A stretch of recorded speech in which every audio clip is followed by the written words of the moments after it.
Day 4, Mammoth Cave National Park and St. Louis. So the day started off going to the Mammoth Cave National Park, which was mostly just to put another V on my list of national parks that I visited. And to get there, you drive this beautiful road through the woods with wild turkeys and deer on all sides, and then you get to the cave complex itself. Now, I did not go in because I don't like caves, and also you needed to reserve a tour beforehand, but they have a beautiful visitor center where I walked around, and you learn all kinds of fascinating facts about it, such as that it's the longest cave in the world with over 600 miles of passages, and that's the ones that are mapped out and explored by now. And it was used for many fascinating experiments, such as trying to cure tuberculosis and studying the circadian rhythms because it's just complete darkness, and also testing out and developing flash equipment at the very beginning of the age of photography. And then I decided to take a hike to a sinkhole, and to get there, of course, I did the thing that I love doing most, which is going off the beaten path. So you see me driving off the normal road into the unpaved one, and the hike itself was very nice. You go down many steps into the sinkhole. It's like, I don't know, hundreds of steps. The sinkhole is really deep, and that's actually one of the places where the underground rivers and streams pop up to the surface and go back underground. So it was beautiful day, beautiful weather, very nice forest around, and it was just a pleasure to start the day out with such a hike. The only problem was that once you walk around the sinkhole, you need to make your way back up.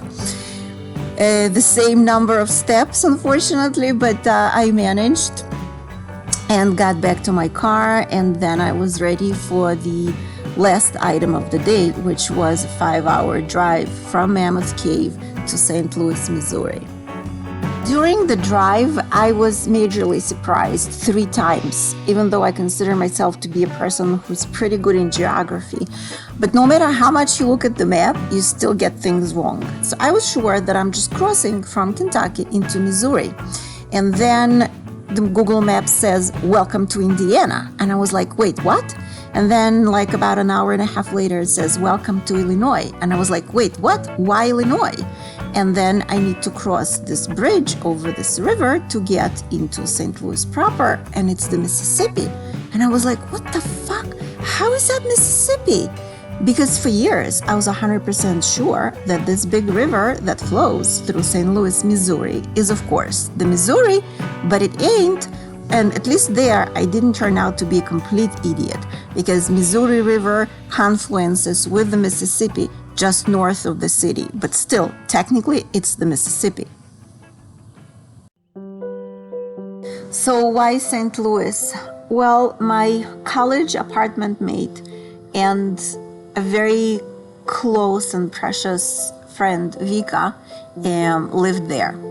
So these pictures are actually back from 2021, when I finished my big all-around America loop and just flew out to St. Louis for a couple of days. And we had a blast. Went up on the tram that goes inside the arch and walked around the city and took a weekend road trip to Kansas City. Both Kansas City, Kansas and Kansas City, Missouri, which are actually separated by the Missouri River. And we had a great time there, just walking around in the art museum and going out to a beautiful restaurant and visiting the miniature museum with all kinds of funky miniature things, and going to a few mansions all decked out for Christmas, and discovering that this thing is actually called a tete-a-tete, and having breakfast at this cinnamon bun place called the Big Mama's. Well, the Big Mama wasn't there, but Big Papa was, and the cinnamon buns were just out of this world.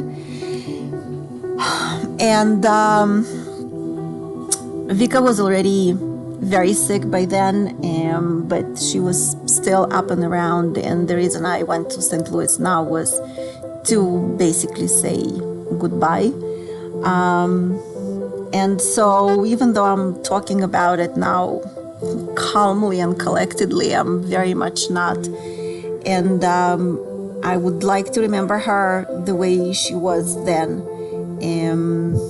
so full of life. And I'm gonna miss her a lot. And she's gone now, but at least from my mind and from my soul, she will never be.